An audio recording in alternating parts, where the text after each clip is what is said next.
Hey guys, in this video, I'll show you how to unlink EA account on Steam. Alright, so let's begin.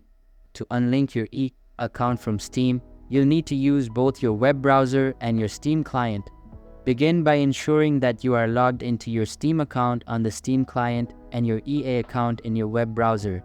Open your web browser, such as Google Chrome, and navigate to the store page for Apex Legends on Steam. Scroll through the page until you find a redirect link that takes you to the official EA website related to Apex Legends. Once on the EA website, you should already be logged into your EA account. If not, log in with your credentials.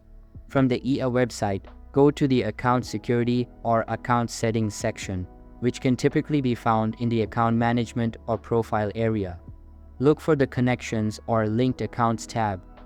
This section will display all the platforms linked to your EA account, such as PSN, Xbox Live, Apple, Steam, Discord, Amazon, and others. Find Steam in the list of linked accounts.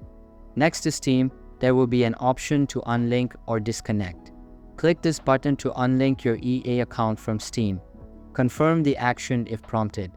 This process effectively removes the connection between your EA account and Steam, meaning you'll only be able to play Apex Legends through Origin or any other platform linked to your EA account instead of Steam. That's all there is to unlinking your EA account from Steam. This simple process allows you to manage your game data and account connections as needed. If you found this guide helpful, consider checking out our YouTube channel for more tutorials and support videos. And that's it for this video. If you find this helpful, consider subscribing and giving this a